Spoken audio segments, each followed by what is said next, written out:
Well, greetings, everyone. I'm TR. I am the host of the podcast Masculinity, Blessing or Curse. I'm excited to have you here. Thank you so much for tuning in. It is a very special privilege for me to be able to share with you. I have started this podcast for a couple of reasons.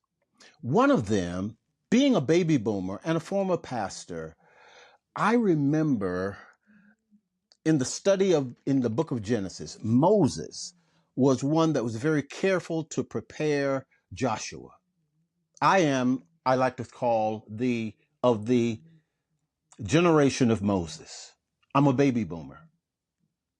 But I realize the burden that is upon me to pass on knowledge to a Joshua generation. There are men behind me, just over my shoulder, that need to not make the same mistakes that I made, and perhaps glean from some of the successes that I've had. In a few days, I will, if it be the Lord's will, be 70 years old. And there's some things that I've learned.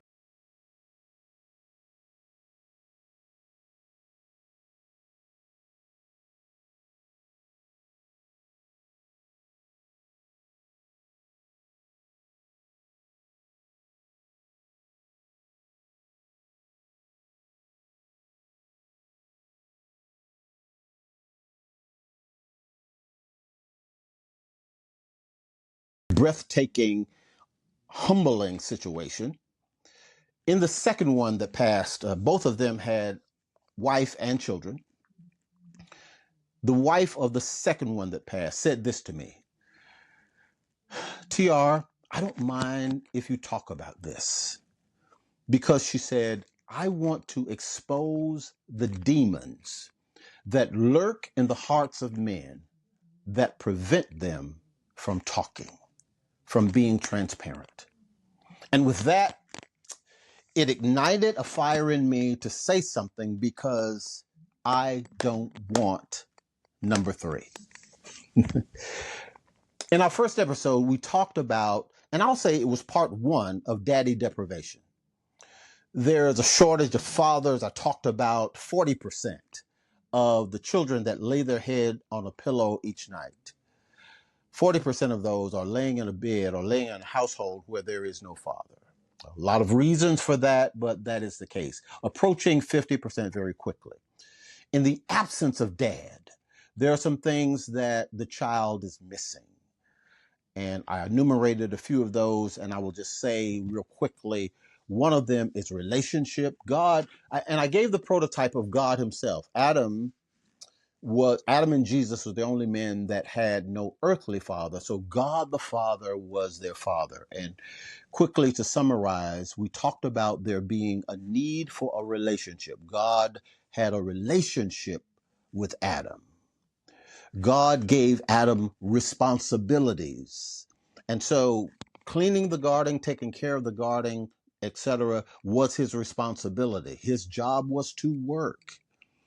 God gave Adam the reflection mode. In other words, Adam would reflect who God is in heaven. So as God had dominion over the heavens, God gave Adam dominion over the earth. So he reflected God here on earth. In the image, God made Adam in the image of himself.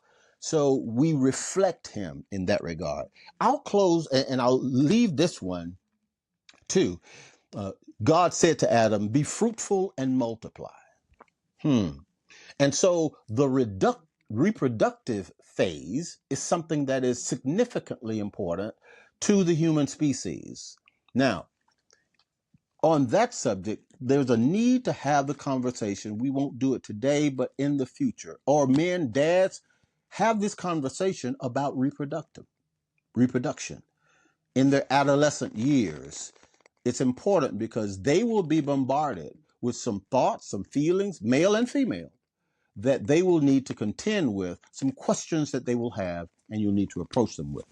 Today, I want to just continue our discussion on daddy deprivation. Let me ask you this question. Are any of you familiar with the saying, I'm going to tell your daddy when he gets home. You just wait till your daddy gets home. Did you remember that one? What it speaks to is the discipline that daddy brings to the house. Mother is often the nurturer. She's the loving one. Daddy typically comes in as the disciplinarian. And part of the reason for that is because of his voice. I have a 4-year-old grandson. We were visiting a couple of years ago. I think he's 2. He had begun walking. He wasn't walking really well. So he was trying to climb stairs, really couldn't, but really would go toward the stairs to try to do it. His mother would say, "Stop, come back, come back, come back." And he'd look at her and keep going. I'd say, "Stop." And he jolts and he stops. In Genesis, God's voice does not come up as an issue. He exercises what in the New Testament we refer to as the Abba Father relationship. It's a very intimate one. He is having a conversation with Adam. I said last time, what parents want from their children are 2 things: obedience and a relationship. God was formulating and fostering a relationship with his son, Adam. And so the Abba, daddy relationship was in force. But by the time Moses went to Mount Sinai to get the law from God, the earth shook, thunder, lightning, so much so that the children of Israel said, Moses, you go talk to God. We don't want to talk to him. What is missing in the absence of a father is that reverential fear.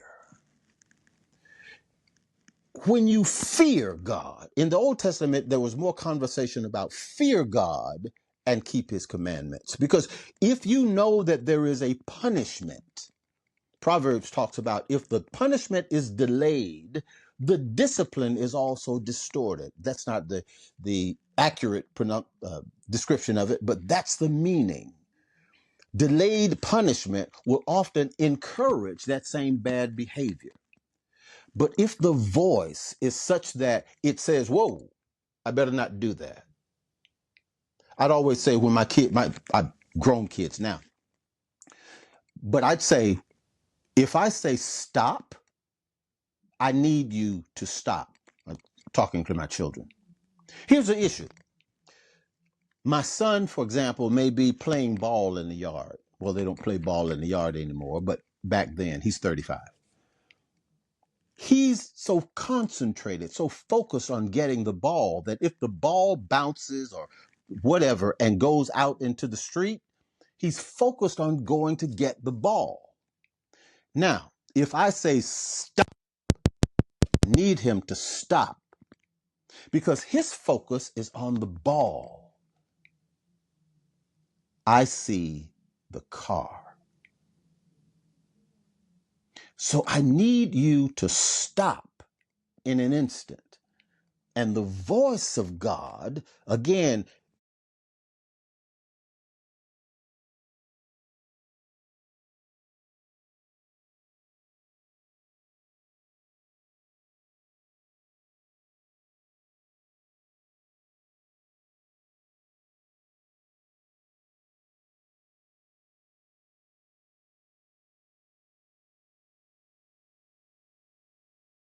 if dad is not in the home presenting himself as a person of character and not exercising his potential to be able to influence his son and daughters in such a way that they respect him. Now, not to take away anything from mom.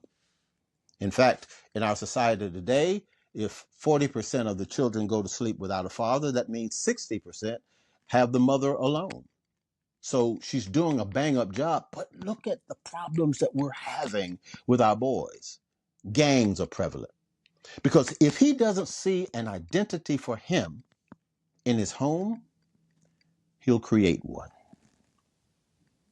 And that's often why we get the challenge, the problems that we have, because now the world has created what manhood or masculinity is supposed to be from a worldly perspective. And then he is potentially going down a very dangerous road. The identity of the dad is often one that is passed on to his son.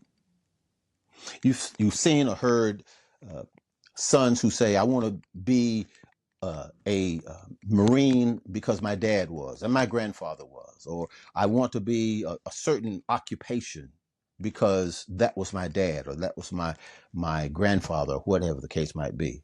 My father-in-law was a carpenter, and so my brother-in-law is a carpenter as well. Joseph was a carpenter, and so Jesus is a carpenter.